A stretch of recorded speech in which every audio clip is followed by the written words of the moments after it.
কখন বুঝতে পারলেন যে সরকারের পতন হচ্ছে? আপনি কিভাবে দেশ ছেড়েছেন? দেশ ও দলের সংকটময় মুহূর্তে আপনার বলিষ্ঠ ভূমিকা দেখা যায়নি। যুবলীগ নেতৃত্বকে অগস্টের প্রথম দিকে সিদ্ধান্তহীন মনে হয়েছে। আপনি আপনার পার্সোনাল সেন্টিমেন্ট কি এই প্রশ্নগুলোর ব্যাপারে? ধন্যবাদ। আমাকে শোনা যাচ্ছে? ক্লিয়ার। ধন্যবাদ। আজকে ফেব্রুয়ারির 1 তারিখ। শ্রদ্ধা জানাই ভাষা সৈনিকদের উপর এবং যারা ভাষার জন্য আত্মাহুতি দিয়েছে তাদের প্রতি। শ্রদ্ধা জানাই 30 লক্ষ শহীদ, 2 লক্ষ মাদের, জাতির পিতা বঙ্গবন্ধু সহ বঙ্গবন্ধু পরিবারের সকল সদস্যদের। আপনাদেরকে ধন্যবাদ।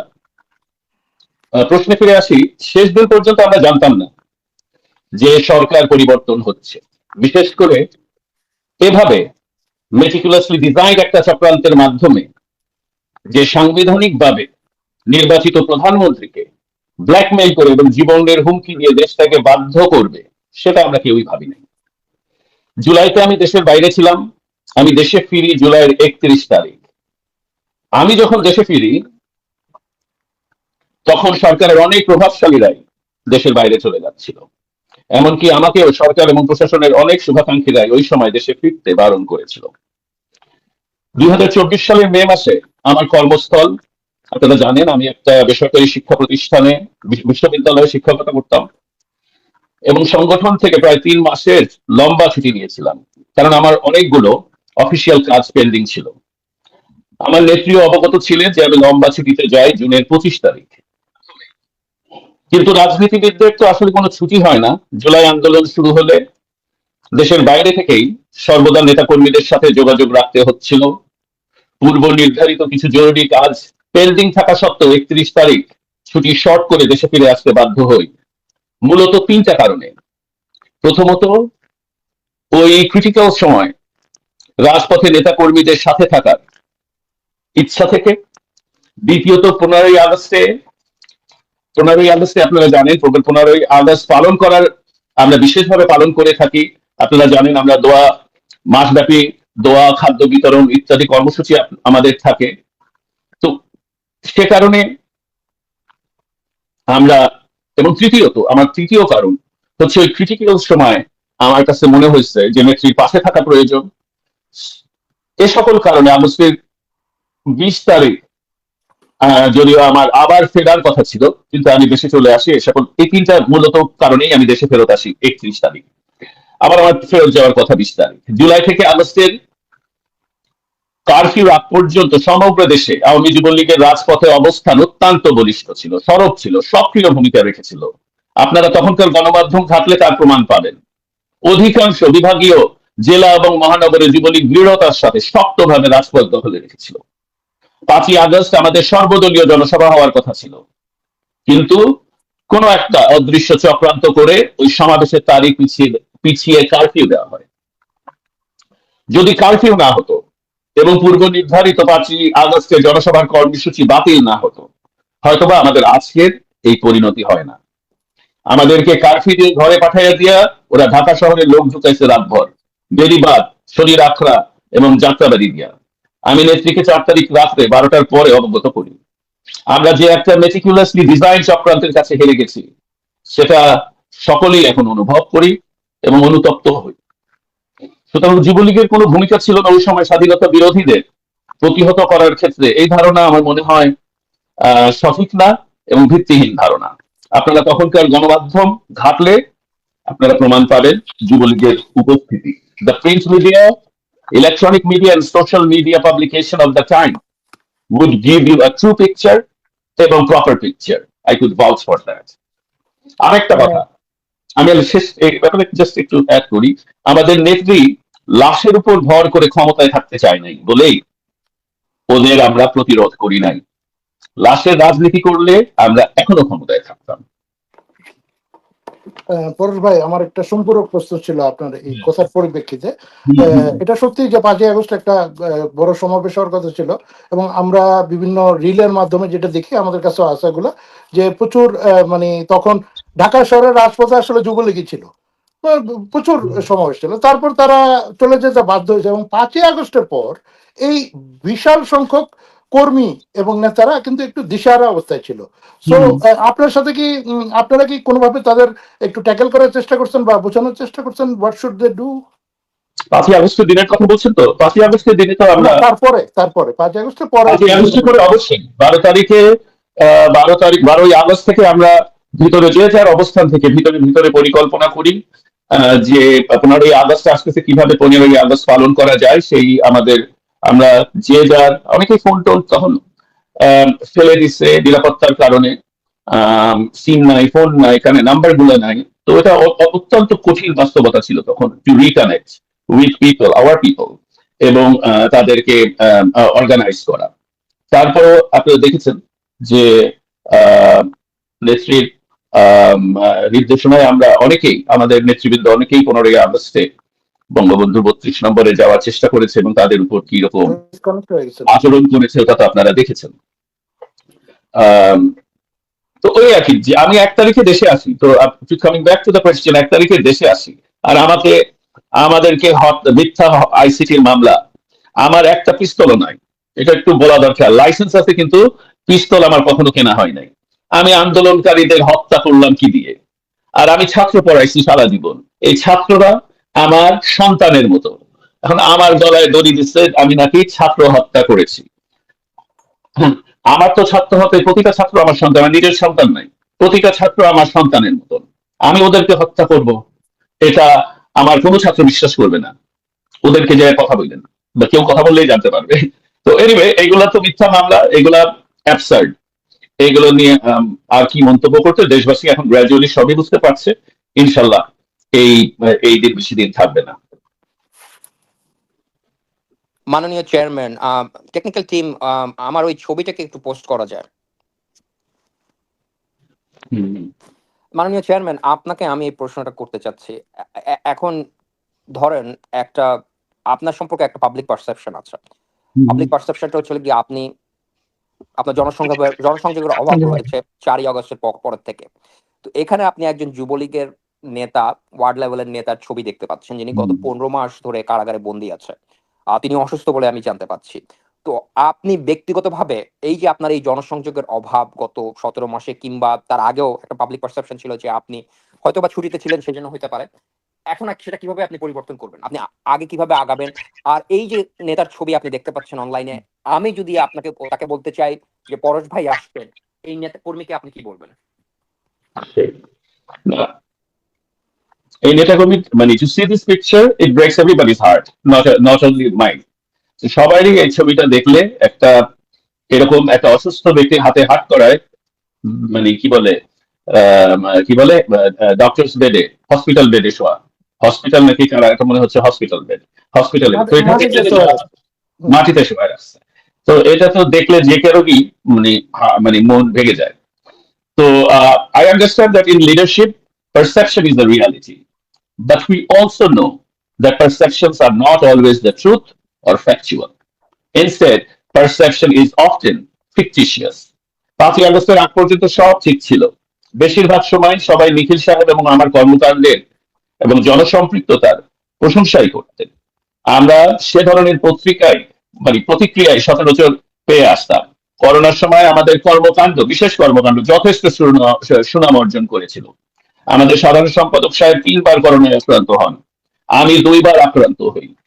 তো আমাদের মেডিসিন টিম, অক্সিজেন সরবরাহকারী টিম, সাধারণ সম্পাদক সাহেব পরিচালিত পার্সোনাল খরচে অ্যাম্বুলেন্স সার্ভিস, বিনামূল্যে গৃহদান, গৃহহীনদের ঘর দেওয়া প্রভৃতি কর্মসূচি ব্যাপক প্রশংসা অর্জন করেছিল তখন। পত্রপত্রিকা, সোশ্যাল মিডিয়াতে আপনারা এর প্রমাণ পাবেন। খাদ্য, শীত, বস্ত্র বিতরণ কর্মসূচি থেকে শুরু করে বৃক্ষরোপণ কর্মসূচি সহ গৃহহীনদের বিনামূল্যে গৃহদান কর্মসূচিতে, এইসব কর্মসূচিতে যুবলীগ অগ্রণী ভূমিকা পালন করেছে এবং একমাত্র সংগঠন হিসাবে যুবলীগই বিনামূল্যে গৃহদান করেছে। সে সময় কিন্তু আমরা মানবিক যুবলীগ হিসাবে পরিচিত লাভ করেছিলাম। এখন আমরা ক্ষমতার বাইরে, তাই অনেকে অনেক কথা বলছে, সেটাই স্বাভাবিক, কারণ সব ভুক্তভোগীদের মনে কষ্ট এবং অস্থিরতা এবং অনিশ্চয়তা আছে। আর তারপরে বিরোধী শক্তি তো আছেই, তাদের সাজানো বট বাহিনী। আমাদের জনসংযোগের কোনোদিনও কোনো অভাব নাই। জনসংযোগ হয়তো বা 5ই আগস্টের পর অতটা দৃশ্যমান না। আপনারা জানেন আমি 1.5 মাস দেশের ভিতরে আত্মগোপনে ছিলাম। যদি মব সন্ত্রাস না হইতো এবং মানবিক মর্যাদা থাকতো বিন্দু মাত্র, তাহলে আমরা বহু আইনি নেতৃবৃন্দ দেশ ছাড়তে বাধ্য হতাম না, দেশ ছাড়তাম না। আমাদের চয়েস দেশ ছাড়া না। আমরা রাজনীতি করি, জানি যে জেল জুলুম অত্যাচার হবে, দেশ ছাড়া আমাদের চয়েস। দেশে আসছি 31 তারিখ, দেশ ছাড়ার জন্য না। দেশের বাইরে যাওয়ার পর থেকে আমরা অনবরত নেতা কর্মীদের সাথে সংযোগ স্থাপন চেষ্টা করি, নিখিল সাহেব এবং আমি। তবে হয়তো একটু সময় লাগছে, বিভিন্ন কারণে সময় লাগতে পারে। আমাদের লজিস্টিক্স ছিল না, কারো ফোন ছিল না, কারো নাম্বার ছিল না, থাকার জায়গা ছিল না। এখনো অনেকের থাকার জায়গা নাই বাইরে, কিন্তু মনস্তাত্ত্বিক ভাবে অনেকেই আমরা বিপর্যস্ত ছিলাম। তো এর সকল কারণে হয়তো বা সময় লেগেছে, কিছুটা সময় লেগেছে। আমরা আমাদের সীমিত রিসোর্স দিয়ে নেতা কর্মীদের সাহায্য করার আপ্রাণ চেষ্টা করে যাচ্ছি, হয়তোবা পর্যাপ্ত না, কিন্তু আমাদের চেষ্টাটা আছে। এই অবৈধ সরকার যদি আমাদের, আপনারা জানেন যে এই অবৈধ সরকার আমাদের দলীয় অ্যাকাউন্ট সহ আমাদের সকল ব্যক্তিগত অ্যাকাউন্ট বন্ধ করে রেখেছে। বহু নেতা কর্মীরা ব্যবসা বাণিজ্য, ব্যবসা প্রতিষ্ঠান দখল ও কর্মস্থল থেকে বিতাড়িত, চাকরিচ্যুত, কারো কোনো উপার্জন, আয় উপার্জন নাই। তো আমাদের যদি সামর্থ্য থাকতো এরকম, আমরা এই যে ভদ্রলোক ওর ছবিটা দেখতেছি, আমাদের যদি সামর্থ্য থাকতো আমরা যে কোনো মূল্যে আমরা ছুটে যেতাম। কিন্তু আমাদের সেই আমাদের আমাদের পরিস্থিতি, আমাদের এনভায়রনমেন্ট, আমাদের রাজনৈতিক অধিকার, সব কিছু এখন সংকুচিত। তবে ইউর কারেক্ট, একটা ব্যাপারে ইউ আর কারেক্ট। আমি হয়তো একটু প্রচার বিমুখ, আমি আত্মপ্রচারে কম বিশ্বাসী।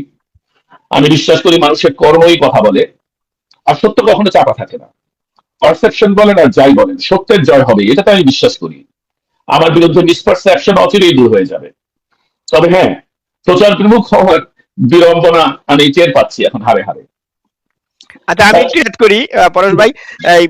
এই আপনি মানে একুরেটলি বললেন যে আসলে প্রচার বিমুখতা কিন্তু আসলে রাজনীতিতে একটা দুর্বলতাই। হ্যাঁ, তো ধরেন আজকে আমরা 18 মাস হইলো 5 আগস্টের পরে, আপনি যদি প্রথম দিন থেকে এইভাবে আমাদের সাথে কথা বলতেন, আজকে দেখতেন ওই পারসেপশন বিষয়টা হয়তো থাকতো না। তো আমরা যে আপনি আসছেন, অবশেষে আপনার প্রচার বিমুখতা থেকে সরে আসছেন, দ্যাট ইজ আওয়ার মানে আমাদের আনন্দের বিষয়। তো ডাক্তার ক্যারি অন। বলবো না, না, ওইটার ব্যাপারে একটু জাস্ট অ্যাড করতেছিলাম যে কাজ করলে ভুলভ্রান্তি হয় এবং আমাদের নিশ্চয়ই কিছু ত্রুটি ছিল, সেগুলো ওভারকাম করে আমাদের এগিয়ে যেতে হবে। দলের এই সময় সকলকে ধৈর্য ধরতে হবে, খালি ব্লেম গেম না খেলে ধৈর্য ধরতে হবে, পারস্পরিক সম্মানবোধ এবং সহমর্মিতা রাখতে হবে এবং ঐক্যবদ্ধ থাকতে হবে। তাহলেই আমরা এই অবস্থা থেকে পরিত্রাণ পাবো। এই ধরনের সময় অসুস্থ প্রতিযোগিতা বা একে অপরের উপর কুৎসা রটনা কারোর জন্যই কিন্তু সুফল বয়ে আনে না। এক ভাই আরেক ভাইকে ল্যাং মেরে ফেলে অতিক্রম করার অসুস্থ রাজনৈতিক সংস্কৃতি পরিহার করতে হবে। সকলকে নিয়েই তো আমাদের এই সংকট থেকে উত্তরণ করতে হবে, একলা তো কেউ পরিত্রাণ পাবো না, নেতা হওয়ার তো দূরের কথা। মানে পরেশ ভাই, বেসিক্যালি আপনারা মানে এই এখন নিজেদের গুছায় আনার দিকে মন দিচ্ছেন, তাই তো? জি জি জি জি জি। আচ্ছা, আমি একটা জাস্ট আমি পরিষ্কার করে নিচ্ছি আমার নিজের মনে, কারণ আমি মাঝে মাঝে ঠাই হারা ফেলাই। আপনি যেটা বলতে চাচ্ছেন যে যুবলীগ অগস্টের 3 তারিখ এবং 4 তারিখে মাঠে ছিল, এবং আপনি প্রধানমন্ত্রীর সাথে কথা বলেছেন, আপনার একটা প্রোগ্রাম ছিল, সেই প্রোগ্রামটা ক্যান্সেল করে সেটাকে বাইরে নিয়ে যাওয়া হয়েছিল, কারফিউ দেওয়া হয়েছিল, এবং আপনাকে আপনার নেতাকর্মী থেকে কার্যত বিচ্ছিন্ন করে ফেলানো হয়েছিল এই কারফিউ দিয়ে। কিন্তু আপনাদের একটা পরিকল্পনা ছিল, আপনারা সেই পরিকল্পনা অনুযায়ী কাজ করতেছিলেন, আপনারা সিদ্ধান্তহীন ছিলেন না, আপনাদেরকে নিউট্রালাইজ করা হয়েছে একটা স্ট্রাকচার ম্যানিপুলেশন দিয়ে। জি জি এটা কি ঠিক? আচ্ছা, আপনি আচ্ছা, আর আপনি দ্বিতীয় প্রশ্নের জবাবে যেটা বলতে চাচ্ছেন, অ্যাটলিস্ট আমি যেটা বুঝতে পারছি, সেটা হচ্ছে গিয়ে আপনি বলছেন আপনার সম্পর্কে যে পারসেপশনটা আছে, পারসেপশনের মূল কারণটা হচ্ছে গিয়ে আপনার প্রচার বিমুখতা। না, মূল কারণ আরো কারণ আছে, আমার এটার পক্ষে আমি আরো কি বলতে পারি যদি সুযোগ দেন, তবে আপনি প্রশ্ন।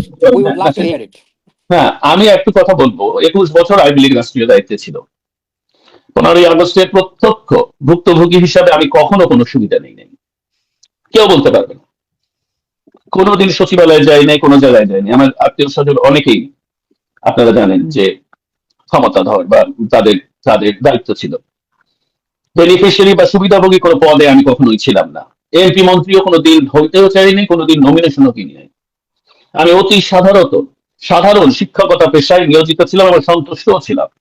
2005 সাল থেকে আমি শিক্ষকতা করি। দলের খারাপ সময় 19 সালে আমার পিতা শেখ ফজলুল হক মনির প্রতিষ্ঠিত সংগঠনের হাল ধরি জননেত্রী শেখ হাসিনার নির্দেশে একেবারে তলানিতে নিমজ্জিত বলি, তখন অনেকের মতে দলের ভাবমূর্তি উদ্ধার করার জন্য আমি দায়িত্ব নিই। আমি শুধু শেখ মুজিব প্রতিষ্ঠিত জননেত্রী শেখ হাসিনার এই সংগঠনটাই করেছি, কারণ এই সংগঠনের সাথে আমার আত্মার সম্পর্ক, আমার পিতার স্মৃতি বিজড়িত। এই সংগঠনের সাথে আমার নির্মোহ সম্পর্কের পবিত্রতা রক্ষা করা ছাড়া আমার আর কোনো উপায় নাই। না, আমি পরেশ ভাই একটু একটু একটু যোগ করি। পরেশ ভাই এটা জানা উচিত যে আপনি যখন যুবলীগের চেয়ারম্যানের দায়িত্বে আসেন, সেই মুহূর্তে যুবলীগের সর্বকালের সবচেয়ে ক্লিন ইমেজদারি একটা মানুষ চেয়ারম্যান হয়েছে, এই প্রশংসায় কিন্তু সারা বাংলাদেশ উদ্বেগ ছিল। এবং যে কারণে আমাদের প্রত্যাশাও অনেক বেশি ছিল যে পরেশ ভাই যখন চেয়ারম্যান হয়েছে, okay, now something is going to happen. তো আপনার আপনার কি মনে হয় এই এক্সপেকটেশনটা কি বেশি ছিল আমাদের, নাকি হোয়াট এভার? না না, আপনাদের এক্সপেকটেশন কখনোই বেশি না, আমাদেরই রিচ করে এক্সপেকটেশন অনেক সময় আমরা মিট করতে পারি না। হিউম্যান বিংস আর মানে প্রোন টু এরার্স, তাই না? আমরা আপনাদের এক্সপেকটেশন খুবই যুক্তিসঙ্গত এবং ন্যায়সঙ্গত। কিন্তু আমি জাস্ট লাস্ট কথায় এই সম্বন্ধে বলি যে এই সংগঠন যে আমি আন্তরিকতার সাথে এবং সততার সাথে করব, এই ব্যাপারে এছাড়া আর কোনো বিকল্প আমার নাই, কারণ এটা আমার বাবার সৃষ্টি। শেখ ফজলুল হক মনিকে যে মাত্র 35 বছরে চলে গেছে, এই সংগঠনটা নার্চারও করতে পারে নাই, মাত্র 2 বছর নার্চার করতে পারছে। তারপর থেকে জননেত্রী শেখ হাসিনার এই সংগঠন পরিচালনা করছে তিলে তিলে। এই সংগঠনটা বৃহত্তর যুব সংগঠন এই উপমহাদেশে। তো সুতরাং আমি এই সংগঠনের ব্যাপারে মানে অনৈতিক কোন স্টেপ নেব, এটা আনবিলিভেবল এন্ড অবান্তর। মানে আচ্ছা, আমি আমি আমি একটু একটু ইন্টারফেয়ার করবো Sushanta, just give me a second. Okay. Paresh ভাই, আপনি যখন যুবলীগের চেয়ারম্যান হলেন, আমি ব্যক্তিগতভাবে মনে করছি যে আমেরিকার কলোরাডো ইউনিভার্সিটি থেকে একটা লোক মাস্টার্স করে আসছে। আপনি অবশ্যই ইংরেজিতে পড়ছেন, আমি সেই লাইনের না। আমি আপনাকে কালচার্ড মানুষ মনে করছি এবং আপনি আসলেই অনেক কালচার। আমি ভাবলাম যে ফাইনালি একটা শিক্ষিত, বিদেশে শিক্ষিত মানুষ দেশের একটা বড় সংগঠনের দায়িত্ব নিয়েছে, আমরা পরিবর্তন দেখতে পাবো। এবং আপনি যখন দায়িত্ব নিয়েছিলেন তখন কিন্তু সারা দেশে যুবলীগের একটা ইমেজ সংকট চলতেছিল। আপনি সেই ইমেজ সংকটটা কিন্তু পরিবর্তন করছেন। আর পিয়াল, একটা জিনিস তোমাদেরকে মনে রাখতে হবে, পরেশ ভাই কি মেস ইনহারিট করছে। আমি তোমাকে কয়েকটা স্ট্যাটিস্টিক দিতেছি আমাদের দর্শকদের জন্য। বরিশাল জেলা কমিটি 35 বছর ধরে হয়নি, তার মানে 1990 সনের পরে বরিশাল জেলা কমিটি হয়নি। এটার দায়িত্ব কি পরেশ সাহেবের? আমার তো মনে হয় না। কিশোরগঞ্জ জেলা কমিটি 35 বছর ধরে হয়নি, এটার দায়িত্ব কি পরেশ সাহেবের? না। পিরোজপুর জেলা গত 20 বছর ধরে হয়নি, এটার দায়িত্ব কি পরেশ সাহেবের? না। এখন তোমার এই যে বাংলাদেশের জেলায় আছে তোমার কয়টা? 64টা, তার মধ্যে 6টা জেলা 10% ওভার 20 ইয়ার্স কমিটি হয়নি। এটার দায়িত্ব কি আমরা এই ভদ্রলোককে দিতে পারি? আমার তো মনে হয় না তুমি দিতে পারবা। আমি দিব আমার না। মনে হয় এক্সপেকটেশনের কথাটা এবং পরেশ সাহেব বিং হাম্বল, রাইট? কিন্তু দেখা যাক ওনাকে তুলনা করা হচ্ছে কার সাথে? কিংবদন্তির শেখ মনির সাথে, কিংবদন্তির শেখ মুজিবের সাথে, কিংবদন্তির শেখ হাসিনার সাথে। তার উপর দ্য অ্যাডেড বার্ডেন উনি বিদেশে শিক্ষিত। তো উনি বিং হাম্বল বলতেছে যে এক্সপেকটেশনটা রং না। কিন্তু আমি ওনার জায়গায় যদি থাকতাম, আমার কাছে মনে হইতো যে এক্সপেকটেশনের চাপ, আমি এটার মধ্যে কিভাবে যাব।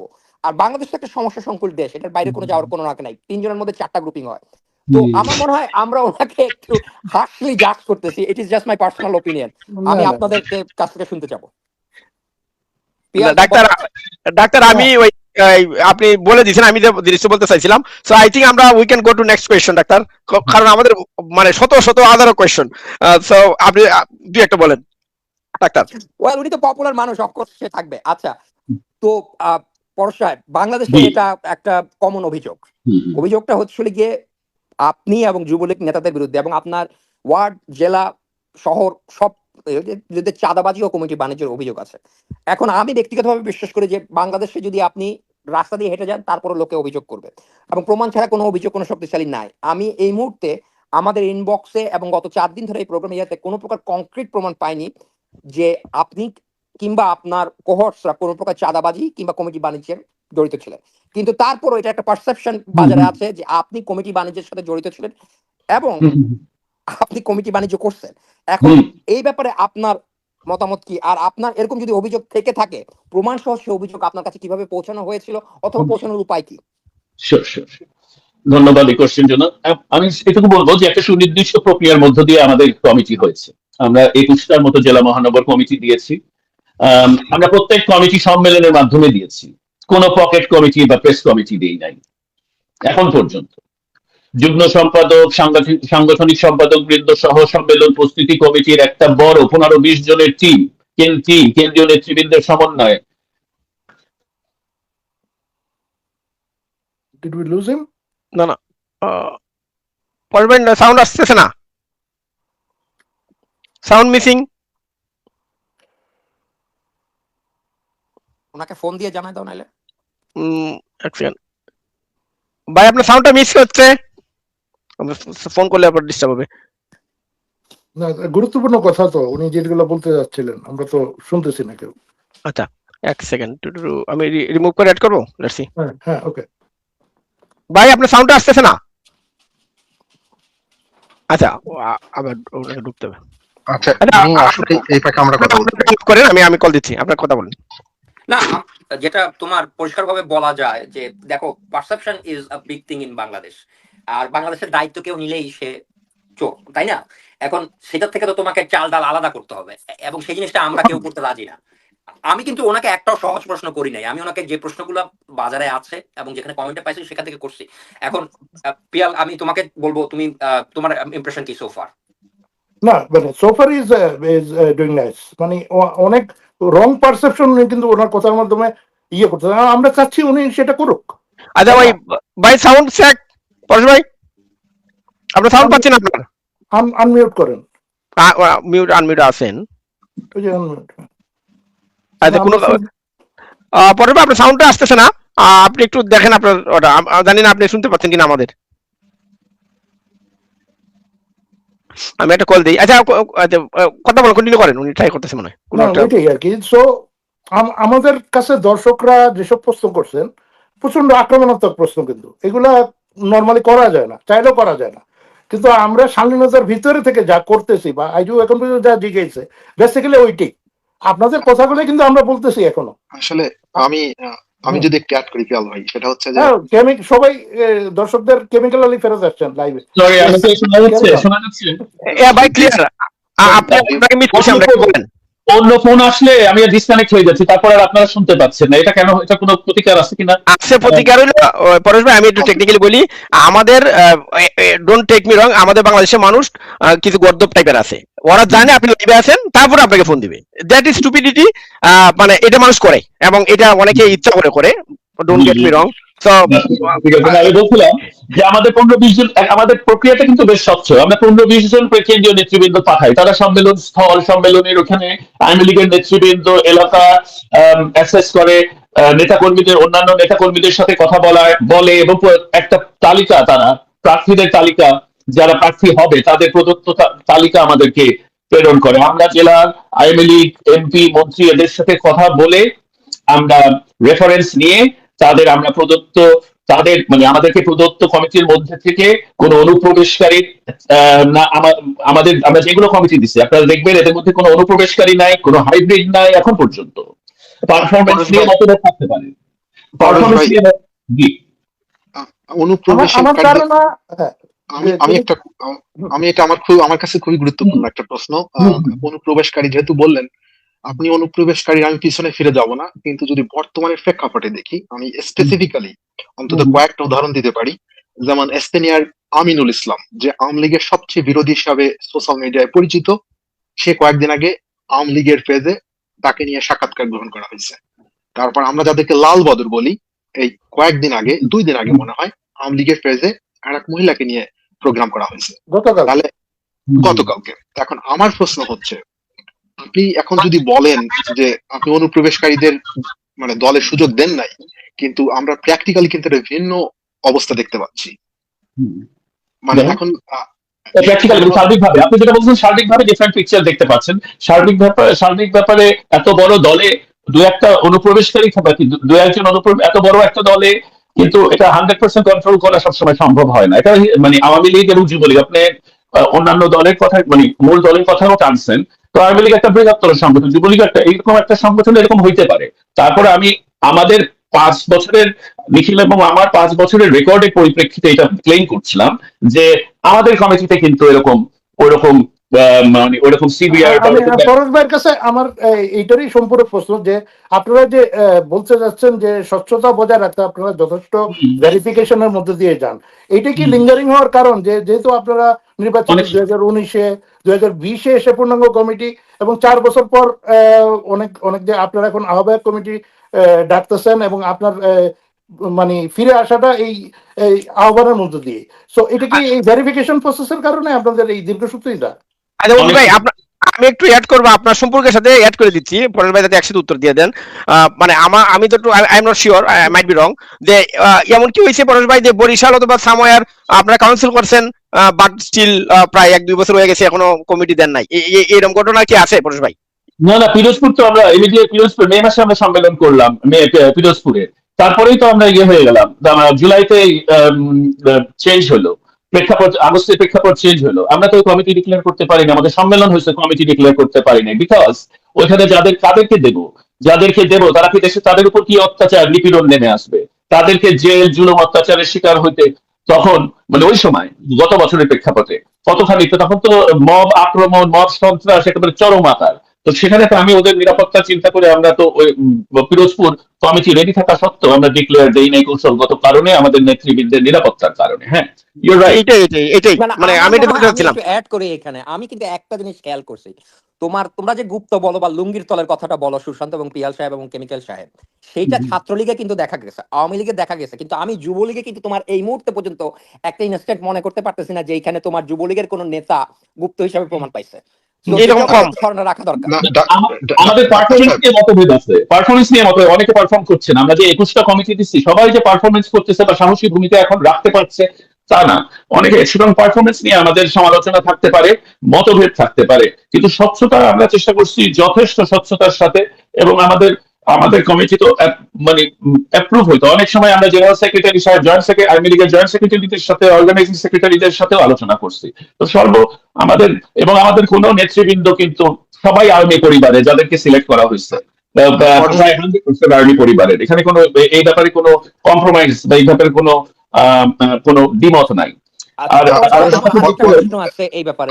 আপনি জি ডাক্তার আমি সাহেব, আমি আমি আমাদের প্রধানমন্ত্রী শেখ হাসিনাকে যতখানি বাইরে থেকে বুঝতে পারি, উনি প্রত্যেকটা জিনিসের ব্যাপারে নিজের নখদর্পণে রাখতে চান। তিনি চান তিনি সম্পূর্ণভাবে যে ব্যাপারটা জানতে পারবে। আমি কি ধারণা করতে পারি যে আপনি যে কমিটিগুলো দিয়েছেন অথবা যে কমিটিগুলো নির্বাচিত হয়েছে এ বিষয়ে শেখ হাসিনা অবগত ছিলেন? জি জি জি, আমি সবসময় ওনার সাথে শেয়ার, উনি উনি শি নেভার কন্ট্রোল, বাট আমি ওনার সাথে শেয়ার করতাম, লিখিলে ওনার সাথে শেয়ার করতো আমাদের আমাদের আমাদের চয়েসেস বা সিলেকশন বা আমাদের প্রেফারেন্স, এগুলো আমরা শেয়ার করতাম। উনি সবসময় দেখতে পারতো তাও না, কিন্তু ওনার সাথে শেয়ার করা হতো। আর একটা কথা পরেশ বলি, ভাই, জি জি sure. আপনাকে থামিয়ে দিলাম, কারণ হচ্ছে যে আমার প্রশ্নটা আসলে আমি করতে পারিনি। সেটা হচ্ছে সরি, যে মাই অ্যাপোলজিস।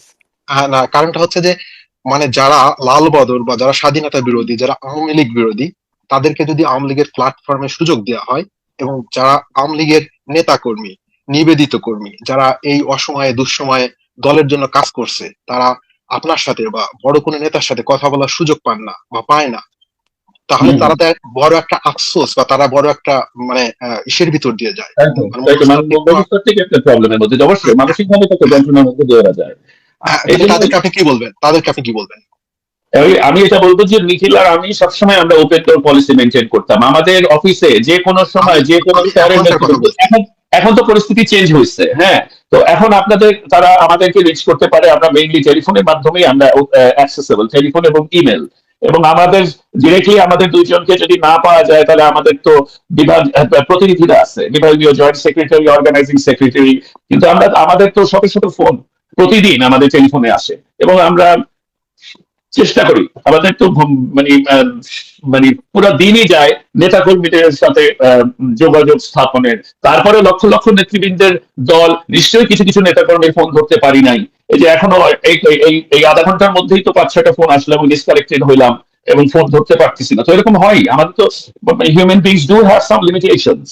আমরা আচ্ছা তো আমাকে, আমি একটু সুযোগ দিব ওই সবাই রাজি হইলে। আমার মনে হয় কমিটি বিষয়ে আমরা আর একটা শব্দ আলাপ করবো না, ইটস টু মাচ। না, কমিটি নিয়ে যা বলার বলে ফেলছে, আমার ধারণা আমরা পরেশ কমিটি ভাই নিয়ে বলে আলোচনা ফেলছে। করছি। ওকে, আমি আমার একটা প্রশ্ন please, Please go ahead. Performance related. Paresh ভাই, I am receiving so many messages by this time. সবার কথা হলো যে সরি মানে কি বলে, যুবলীগের ইন্টারন্যাশনাল কমিটি গুলা খুবই শক্তিশালী ভূমিকায় ছিল, অলওয়েজ ছিল গত গত 50 বছর যদি আমরা হিসাব করি। বাট এই 5 আগস্টের পরে আমরা কিন্তু ভিজিবল কোনো অ্যাক্টিভিজম দেখি নাই। If I say UK Chhatra League, UK Jubo League, USA Jubo League, এই সমস্ত বড় বড় কমিটি, তাদেরকে তো আমরা কেন দেখলাম না একটা হিউম্যান রাইটস অর্গানাইজেশনের কাছে গিয়ে কিছু বলা, জাতিসংঘের কাছে গিয়ে কিছু বলা, কোনো একটা এমপির কাছে গিয়ে কোনো একটা চিঠিপত্র দেওয়া? তো এই বিষয়ে আমরা কি ভবিষ্যতে কোনো কার্যক্রম দেখবো? যে if I give an example, UK Jubo League last 15 years ধরে এদের কমিটি, একটা কমিটি আছে, বাট এরা তো, আমি তো দেখতেছি না কোথাও কোনো কার্যক্রম। USA Jubo League, I did not see going them in front of so many places in the USA, বা Canada Jubo League is also powerful সংগঠন। তো এই বিষয়ে আমাদের পরিকল্পনা কি? আমরা কি ইন্টারন্যাশনাল কমিটি গুলাকে একটু দেখবো যে তারা রিয়েলি কিছু কাজ করতেছে, বা আপনি কি মানে ইনিশিয়েটিভ নিচ্ছেন প্লিজ? না, আন্তর্জাতিক শাখাগুলোর কমিটি করা এখন একেবারে একান্ত জরুরি হয়ে পড়ছে। এবং আপনারা দেখছেন যে ছাত্রলীগও কিছুদিন আগে ঘোষণা দিচ্ছে, আমরাও প্রজ্ঞাপন দিয়েছি, আমরা আন্তর্জাতিক শাখা, বিশেষ আন্তর্জাতিক শাখা সমূহ অত্যন্ত জরুরি ভিত্তিতে এখন সচল করার চেষ্টা করছি। এবং কমিটিগুলো, আন্তর্জাতিক শাখার কমিটিগুলো, 5টা কমিটি মনে হয় আমাদের টেবিলে চলে আসবে অতি শীঘ্রই। আমরা খুব তাড়াতাড়ি আন্তর্জাতিক, বিশেষ করে ইউরোপ এবং ইউরোপের অনেকগুলো শাখার কমিটি মনে হয় খুব তাড়াতাড়ি আশা করি দিতে পারবো। আর আপনারা যে বললেন যে আমেরিকা এবং ইউকে দুজনই আমরা যেরকম প্রতিক্রিয়া পাই, দুইটা ইউনিটি, ইউএসএ তো অবশ্য কমিটি নাই, কিন্তু তারপরে পথ প্রত্যাশীদের যথেষ্ট সড়ক ভূমিকা আছে। তারা, আপনারা দেখেছেন গত সেপ্টেম্বরে যখন ইউনুস সাহেব তাদের প্রতিনিধি নিয়ে গেছে, যথেষ্ট আপনারা সোশ্যাল মিডিয়া, গণমাধ্যমে দেখতে পাবেন যথেষ্ট ভূমিকা এবং যথেষ্ট সড়ক প্রেজেন্স, উপস্থিতি আপনারা দেখেছেন ওইখানে।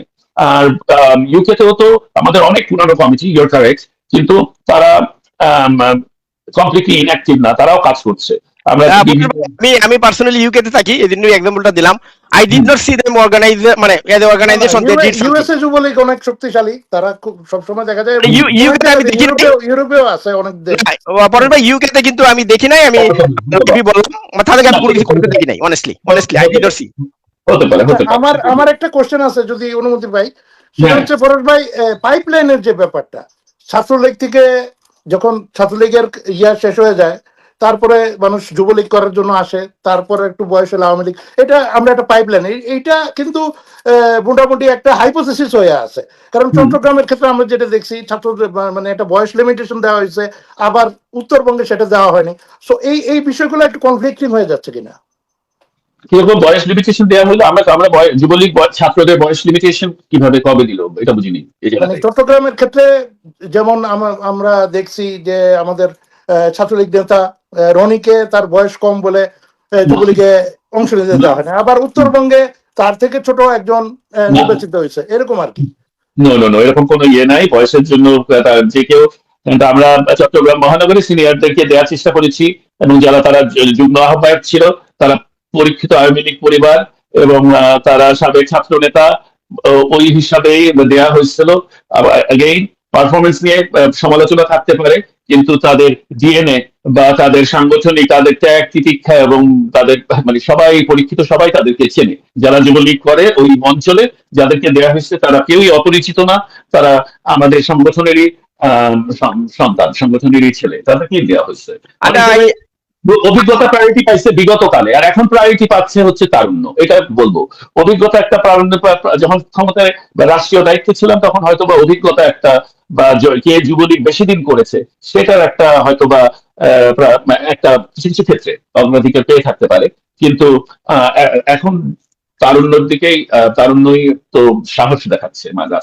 আমার মনে হয় আমরা ডাক্তার, আপনি, আমাদের আরো কিছু প্রশ্ন আছে, আমাদের সময় আর 15 মিনিট। আমার মনে হয় কমিটির ব্যাপারে এনাফ প্রশ্ন হয়ে গেছে। Committee is a big thing. আমার অবশ্যই ব্যক্তিগত কোনো ভেস্টেড ইন্টারেস্ট নাই, সেটা আমি বেশি প্রশ্ন করতে পারছি না এভাবে। পরেশ সাহেব, আমাকে কিছু অপ্রিয় ব্যাপারে কথা বলতে হবে, আমি সেজন্য প্রথমেই ক্ষমা চেয়ে নিচ্ছি। তো আমার মনে আছে এই খবরগুলো যখন Prothom Alo, not a good news but still, আমি যখন প্রথম আলোতে পড়েছিলাম যে হঠাৎ করে সুপ্রিম কোর্টের নির্বাচনে একটা গন্ডগোল দেখা যাচ্ছে, একদল লোক গিয়ে কাউকে নির্বাচিত করার দাবি ঘোষণা করতেছে, তারপর ভোট কাউন্ট করে বলা হচ্ছে না সেটা হচ্ছে। সো আমি যতদূর শুনেছি, এবং এই প্রশ্নটা আমাদের টেক টিম প্রিপেয়ার করেছে, যে 2024-25 সালে আইনজীবী নির্বাচনী সাধারণ সম্পাদক পদে বঙ্গবন্ধু পরিষদ থেকে একজন প্রার্থী স্বতন্ত্র প্রার্থী হন। পরবর্তী নির্বাচনকে ঘিরে সহিংসতা হয়, মারামারি হয়। 8ই মার্চ রাতে শাহবাগ থানায় আপনার হত্যা চেষ্টারও মামলা দায়ের করা হয়।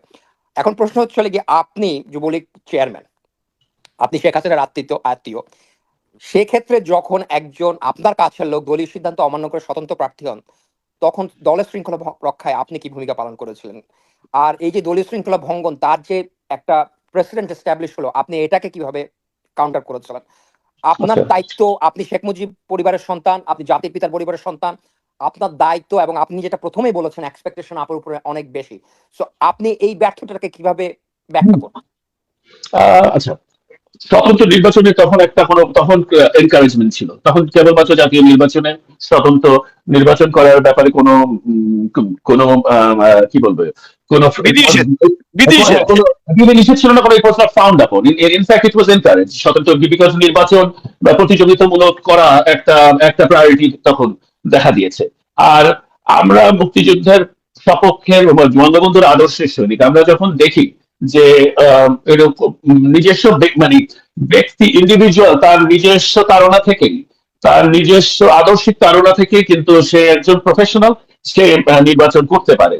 যখন দেখে যে একজন শাখা চৌধুরী কি বলে জামাতি, হ্যাঁ, আয়সা নমিনেশন পায়, বা তখন কিন্তু যে কোনো ব্যক্তি মুক্তিযুদ্ধের আদর্শ দ্বারা তাড়িত হয়ে সে কিন্তু ওইটা তার একটা গণতান্ত্রিক অধিকার নির্বাচন করা এবং তাকে তার প্রতিবাদ প্রকাশ করা। তো যে প্রার্থী চয়ন হয়তো বা তখন অনেকেই গ্রহণ করতে পারেনি, যারা নিবেদিত কর্মী।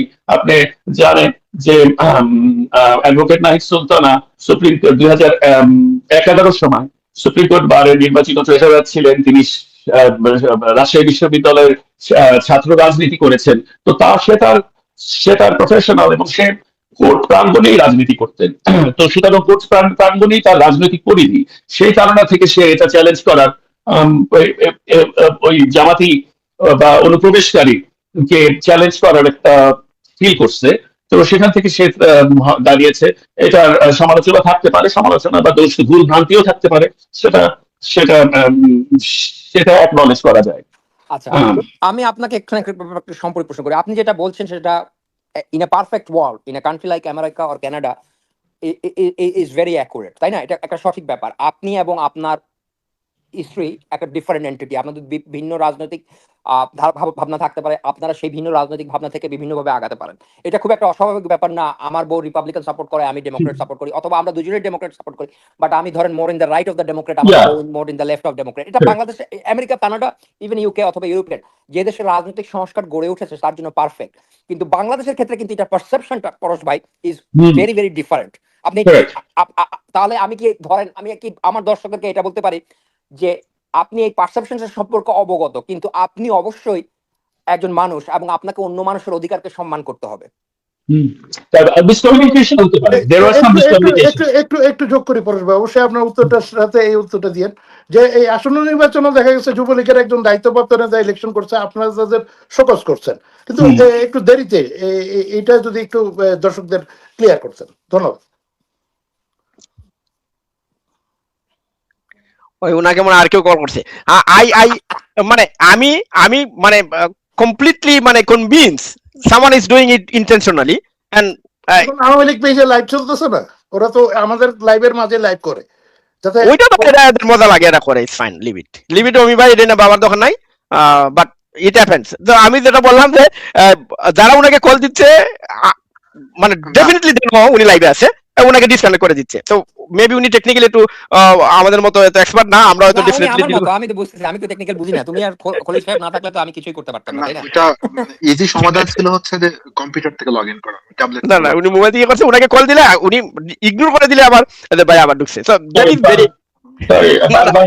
ফোন আসলে ডিসকানেক্ট হয়ে যাচ্ছে। আমি করতেছিলাম ভাই, কোনো সমস্যা নাই, ক্যারি অন। প্রশ্ন শুনছি। হ্যাঁ, তো হ্যাঁ, না, আমাদের ব্যুরোক্রেটিক কিছু ডিলে হয় সামটাইমস।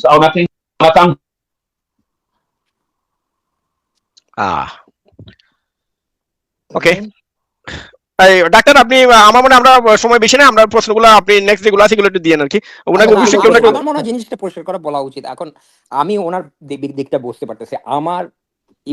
আমিও যদি বাংলাদেশের এই মুহূর্তে রাজনীতি করতাম, এখন আমার ভাই অথবা আমার বাবা, আমার মা, আমি ডাক্তার সাহেব, আমি রেসপেক্টফুলি মানে ডিসএগ্রি করি। কারণটা হচ্ছে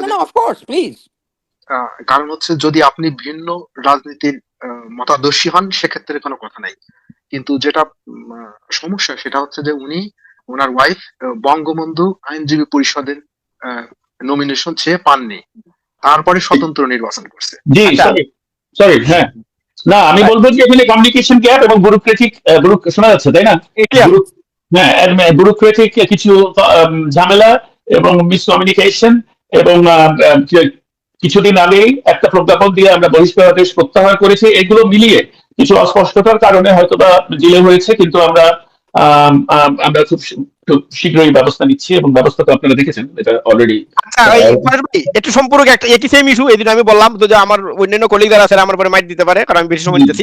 এই আমাকে প্রশ্নটা হলো, যুবলীগের কেন্দ্রীয় কমিটির বাণিজ্য বিষয়ক সম্পাদক আব্দুল্লাহ 5 আগস্ট পরবর্তী সময়ে বিএনপির সাবেক মন্ত্রী বরকতুল্লাহ বুলু রোগ মুক্তি সমাবেশে অংশগ্রহণ করেছেন, এটা নিয়ে অনেকে আপত্তি তুলেছেন। তাকে কোনো ধরনের সকজ বা কোনো কার্যকরী ব্যবস্থা নেওয়া হবে কিনা, মানে জাস্ট রিসিভ দিস ভাই, I didn't know the consequence, just বললাম আর কি আপনাকে। সেটাই না, কনসিকুয়েন্সটা বুঝতে হবে। ও থাকে নোয়াখালী, ওইখানে যেরকম হস্টাইল, আমাদের এটা অনুসন্ধান করতে হবে, যাচাই বাছাই করে দেখতে হবে যে ও কি মব সন্ত্রাসের এই সমাজে ও কি পরিস্থিতির শিকার। ওর নতুন আওয়ামী লীগের না, ওরও কিন্তু পরিচয় আছে, যুবলীগেরই ওর পরিচয় আছে। তো সুতরাং এটা দেখতে হবে। আমরা তো মাঠ পর্যায়ে নাই বলে এবং আমাদের নেতা কর্মীরা ছিন্ন বিচ্ছিন্ন এখানে ওখানে ছড়ানো ছিটানো বলে অনেক সময় এই টাইপের সিদ্ধান্ত। এখন আমরা সবাইকে একসাথে নিয়ে কাজ করছি, এখন আমাদের ঐক্যবদ্ধ হওয়ার সময়, রাদার দেন একে শাস্তি দেওয়া ওকে শাস্তি দেওয়া, এখন আমাদের প্রায়োরিটি না, মানে বুঝছেন না? আমি শাস্তির কথা বলি নাই, মানে বিষয়টা আপনার নজরে আসছে কিনা, আমাকে একজন মেসেজ দিল, আমি জাস্ট আপনাকে ইনস্ট্যান্টলি বললাম। অবশ্যই আছে, আমরা জানি, কিন্তু ওখানে প্রেক্ষাপটে আমাদের দেখতে হবে, প্রেক্ষাপটটা বুঝতে হবে, দেখতে হবে ওখানকার প্রেক্ষাপট। জি জি, thank you doctor, carry on doctor. So Paresh সাহেব আমাকে আবারও কিছু অপ্রিয় প্রশ্ন করতে পারবে, এরা আমাকে পছন্দ করে না, তো সব অপ্রিয় প্রশ্ন আমার ঘাড়ে চাপাবে। অবশ্যই অবশ্যই। তো এবং আমি আপনার আমি আমি আমি আমি বারবার বলছি, এটা কিন্তু আমার ব্যক্তিগত অনুভূতি প্রকাশ করে না। আমাদের সমর্থক দর্শক এবং প্রশ্ন চাওয়ার পরে অনেকেই জ্যোতি ভাবির বিরুদ্ধে ক্ষোভ প্রকাশ করেছেন। অনেকে মনে করেন যে ভাবির রাজনীতিতে কোনো পদে না থেকেও প্রচন্ড রকমের প্রভাব বিস্তার করতেন তারা। এবং আবার আমি ভার্বাটাম ব্যবহার করতেছি, অনেকে এমনকি দাবি করছে যে একটা ভাবি গ্রুপ নামে সিন্ডিকেট আছে। আসলে যুবলীগের এই যে রাজনীতি, যুবলীগের কমিটি, ভাবি কি আসলেই কোনো ইনফ্লুয়েন্স আছে? আচ্ছা, উত্তরটা আমি এভাবে দেই। প্রশ্নটা একটু বিব্রতকর, কারণ এটা পরিবারের মর্যাদা ইনভলভ, বাট আমি এভাবে বলি, আমি শুধু এটুকু বলবো, এই ভ্রান্ত ধারণা যাচাই করা কিন্তু তেমন দুরূহ কাজ না। আমরা 21টা জেলা মহানগর কমিটি দিয়েছি, যে কোনো ব্যক্তি ওই 21টা কমিটির শীর্ষ নেতৃবৃন্দদের সাথে কথা বললেই সঠিক ঘটনা যাচাই করতে পারে। আমি চ্যালেঞ্জ দিয়ে বলতে পারি, যদি আমাদের প্রদত্ত কমিটির কেউ প্রমাণ দিতে পারে যে আমার পরিবার কোন প্রভাব বিস্তার করে তাদের নেতা বানিয়েছে অথবা আমার পরিবার সুবিধা নিয়েছে, তাহলে আমি দায়িত্ব ছেড়ে দেব। এটা চ্যালেঞ্জ দিয়ে বলতেছি, দায়িত্ব নিয়ে বলতেছি, চ্যালেঞ্জ দিয়ে। সুতরাং এগুলো আমাদেরকে, আমি মনে করি, রাজনৈতিক ভাবে হেয় করার জন্য অপপ্রচেষ্টা। আমার স্ত্রী অ্যাডভোকেট নাহিদ সুলতান একজন আইনজীবী, তিনি কোর্টে আইনজীবীদের রাজনীতি করতেন, 11-র সময় নির্বাচিত ট্রেজারার ছিলেন সুপ্রিম কোর্টে।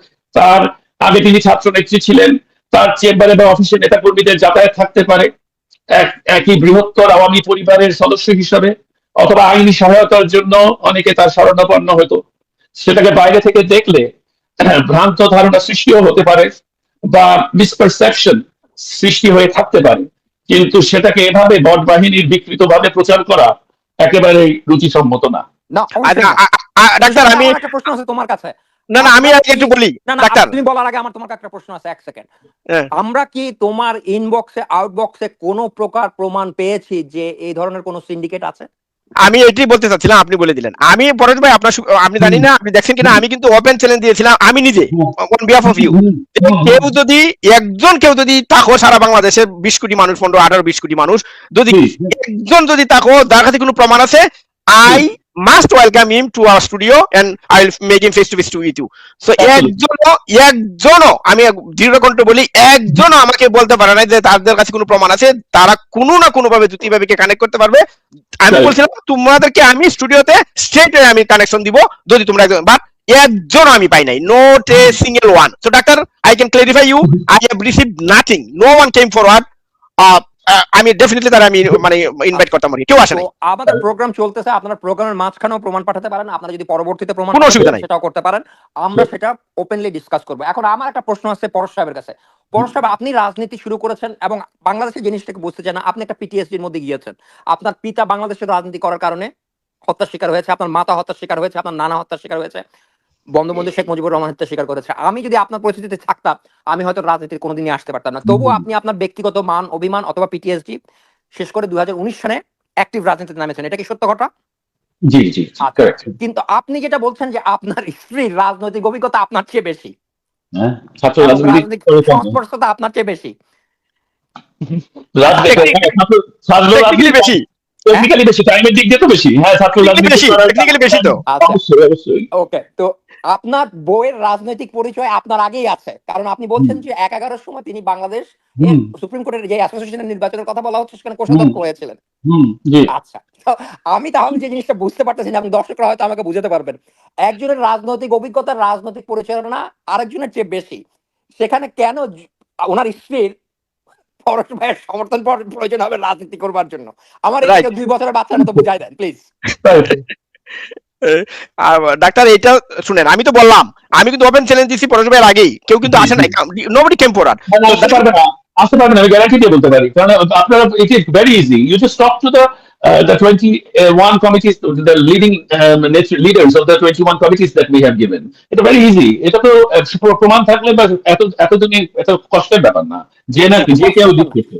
তো না, আমি কেউ আসলে- আমাদের শ্রোতাদেরকে জানাতে চাই, আমি আমার সমর্থকদেরকে জানাতে চাই, আপনারা আমাদেরকে যেসব প্রশ্ন করতে বলছেন অতীত সম্পর্কে আমি প্রতিটি প্রশ্ন করছি, এবং পরশ সাহেব ধন্যবাদ, আপনি কোনো প্রশ্ন থেকে পালিয়ে যাননি, প্রতিটি প্রশ্নের জবাব যতখানি আপনি দিতে পারেন দিয়েছেন, এবং একটা বিবৃত কোনো প্রশ্নের জবাব দিয়েছেন। আমার মনে হয় না আমি আপনার মতো ঠান্ডা মাথায় জবাব দিতে পারতাম আমার স্ত্রী সম্পর্কে, তাই না?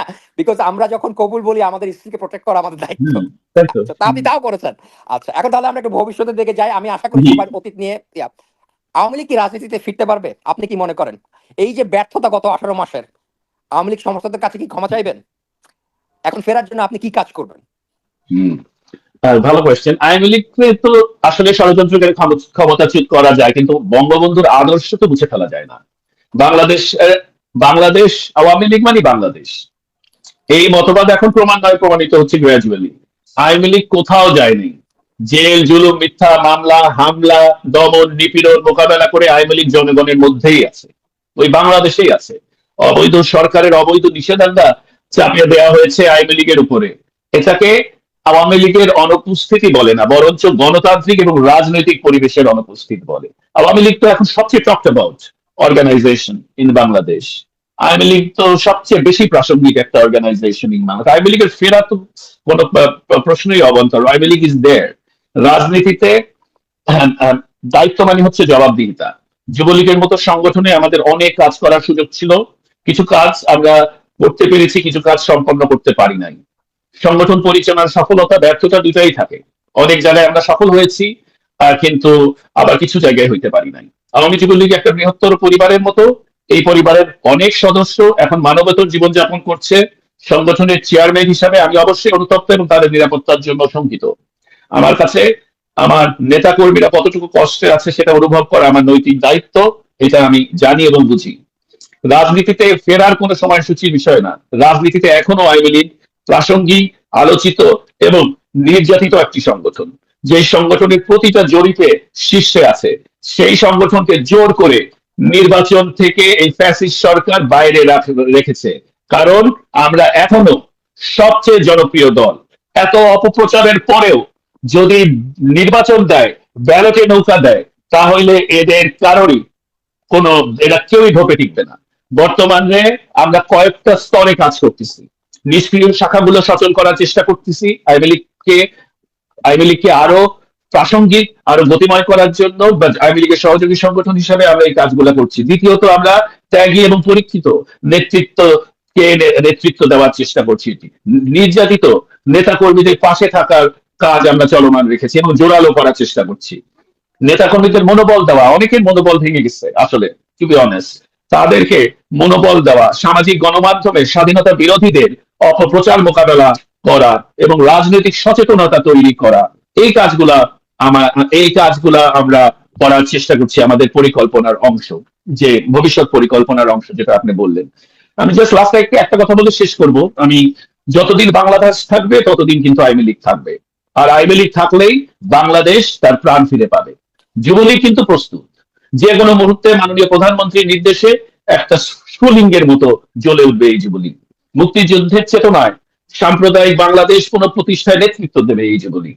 ইতিহাস সাক্ষ্য দেয় যে যুবলীগের এদেশের প্রতিটি গণতান্ত্রিক আন্দোলন সংগ্রামে প্রথম সারিতে ছিল, ভবিষ্যতেও তার ব্যক্তি হবে না। কারণ যুবলীগের নেতা কর্মীরা ঝাঁপ দেওয়ার জন্য প্রস্তুত আছে, বুক পেতে ঝাঁপ দেওয়ার জন্য প্রস্তুত আছে। গণতন্ত্র, স্বাধীনতা এবং বাংলাদেশের মানুষের অধিকারের পক্ষে আওয়ামী যুবলীগ আগেও ছিলেন, আজও আছে, আগামীতেও থাকবে। এটাই আমার কনক্লুডিং লাইন আমি রাখতে আমি চাই। আমি সরি, আমার একটা সাবসিডিয়ারি কোয়েশ্চেন আছে Sure, sure, না, বলেন বলেন, অবশ্যই অবশ্যই, প্লিজ। আপনি যেটা বলছেন যে বাংলাদেশ আওয়ামী লীগ মাঠে আছে, যে কিন্তু বাংলাদেশের রাজনৈতিক পরিবেশ নাই। পরিবেশটা নাই, হ্যাঁ। আচ্ছা, তো আপনি বাংলাদেশ যুবলীগের চেয়ারম্যান হিসেবে সেই রাজনৈতিক পরিবেশ ফিরিয়ে আনার জন্য হুম, কি কাজ করবেন? এটা বললেন। পরিবেশ তো আপনাকে কেউ এমনি এমনি ফিরিয়ে No, দিবে না, sure, তাই না? আপনি কি কাজ absolutely. করছেন? এবং যৌক্তিক হ্যাঁ, প্লিজ আপনার আনসারটা।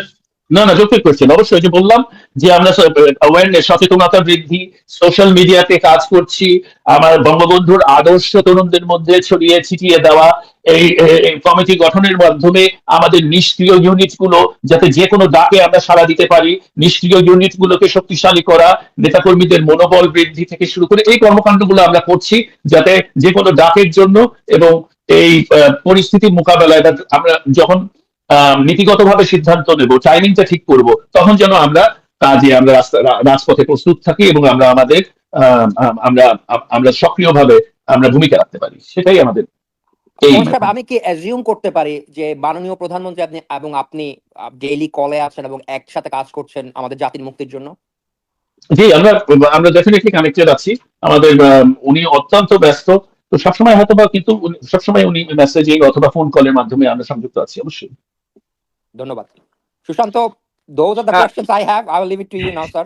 না না, মানে পরেশ ভাইকে আমি একটা ওভারভিউ দিতে চাই, জাস্ট সামারি। পরেশ ভাই, আমরা আপনি আপনার যে অডিও বক্তব্যটা আমাদের টিম থেকে দেওয়ার পরে আমরা অসংখ্য অসংখ্য মানে ফিডব্যাক পাইছি। ফিডব্যাকের মধ্যে একটা জিনিস ছিল, অনেকেই তো আমাদের নেতা কর্মীরা দেশের বাইরে আছে, তো আপনি একটু বলছিলেন যে যারা দেশে আছে তাদেরকে মূল্যায়ন করবেন, ফলে কি হচ্ছে, দেশের বাইরে যারা আছে অনেকেই তো আছে না, তো তারা একটু আবার একটু আপসেট হয়েছে যে দাদা নেতা কি বলেন। আমি বললাম যে দেখেন, যারা দেশে আছে অবভিয়াসলি তারাই তো প্রায়োরিটি পাবে, আর যারা দেশে বাইরে আছে তার মানে এই না যে তাদের সক্ষমতা নাই, যারা সক্ষমতা আছে তাদেরকে অবশ্যই তো মূল্যায়ন করা। আমি আপনার পক্ষ থেকে কিন্তু উত্তর দিয়ে দিচ্ছিলাম আর কি। তারপরে আপনি যদি একটু বলেন এই বিষয়টা একটু প্লিজ। না না, এই ব্যাপারে হ্যাঁ অনেকের মন খারাপ হইতেই পারে, কিন্তু আমি এটা বললাম, এটা কিন্তু জেনারেলি সার্বিকভাবে আমাদের আমাদের আমাদের প্রায়োরিটি বা প্রেফারেন্স যে আমরা চেষ্টা করবো দেশে, তার মানে এটা কোনো এক্সেপশন হবে না বা এটা ভিন্ন কোনো চিত্র নাই, তা তো না। হ্যাঁ, এটা তো সেটার কোনো সুযোগ নাই সেরকমও না। যারা দেশের বাইরে থেকেও, এবং দেশে যদি নেতৃত্ব দেশের বাইরে থেকেও সক্রিয় এবং বলিষ্ঠ ভূমিকা রাখতেছে, তারা তো ডেফিনেটলি প্রায়োরিটি পাবে। আমি ভাই আপনার পক্ষ থেকে উত্তর আমি দিয়ে দিয়েছিলাম, সেম উত্তর, তো আপনি আবার কনফার্ম করলেন, থ্যাংক ইউ। আমার মনে হয় অমি ভাই, আমরা ক্লোজিং এর দিকে যাই, পরেশ ভাই ব্যস্ত মানুষ, ওনার অনেক সময় নিলাম। অমি ভাই, লাস্ট 1 মিনিট ফর ইউ, অমি ভাই।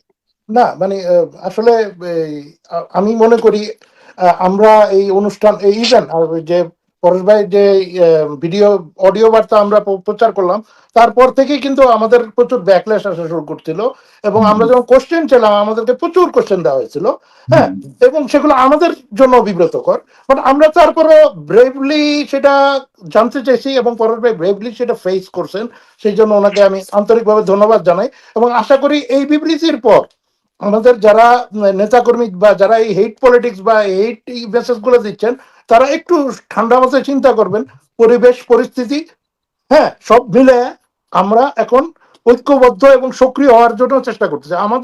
আমাদের চাওয়া একটাই, যে তৃণমূলের সাথে নেতৃত্বের যোগাযোগ হোক। পরেশ ভাই বলছেন তারা সেটা দায়িত্ব নিয়ে করতেছেন, আমি আশা করি আরো শক্তিশালী হবে আওয়ামী যুবলীগ। ধন্যবাদ। থ্যাংক ইউ অমি ভাই। কেমি ভাই, আপনার 1 মিনিট।